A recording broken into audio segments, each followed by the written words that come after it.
మనం రోజువారీ తీసుకునే ఆహారంలో విటమిన్ డి తప్పనిసరిగా ఉండేలా చూసుకోవాలి. ఇది కండరాలను దృఢంగా మార్చడంలో కీలకంగా పనిచేస్తుంది. శరీరంలో వచ్చే ఇన్ఫెక్షన్లు, వాపుల్ని ఇది నియంత్రిస్తుంది.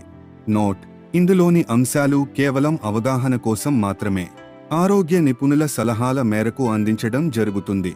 ఏదైనా సందేహాలు ఉంటే వైద్య నిపుణులను సంప్రదించండి. Welcome to photo studio. For more videos, please subscribe, like and comments. Vitamin D సాధారణంగా డ్రై ఫ్రూట్స్లో ఎక్కువగా ఉంటుంది.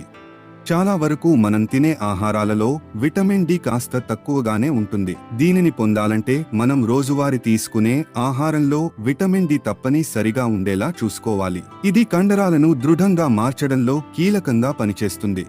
శరీరంలో వచ్చే ఇన్ఫెక్షన్లు, వాపుల్ని ఇది నియంత్రిస్తుంది. అయితే విటమిన్ డిని ఏ ఆహారం నుంచి పొందవచ్చు అనేది తెలుసుకుందాం. విటమిన్ డి లోపం రాకుండా ఉండాలంటే అంజీర్. రుచికరమైన అంజీర్ పండ్లను తీసుకోవడం వల్ల విటమిన్ డి పుష్కలంగా లభిస్తుంది. ఇందులో 5-10% ని ఫైబర్, యాంటీ ఆక్సిడెంట్లు, ఇతర ముఖ్యమైన ఖనిజాలు ఉన్నాయి. ఎండిన ఆప్రికాట్లు. ఈ సహజ సిద్ధమైన పండ్లు విటమిన్ డి5ని అందిస్తాయి. అవి ఫైబర్, పొటాషియం, యాంటీ ఆక్సిడెంట్లతో నిండి ఉంటాయి. బాదం. విటమిన్ డి కోసం బాదం పప్పును తీసుకుంటే అందులో 2-3ని అందిస్తుంది. ఇందులో ఆరోగ్యకరమైన కొవ్వులు, ప్రోటీన్లు, ఇతర పోషకాలు పుష్కలంగా ఉన్నాయి. ఎండు ద్రాక్ష.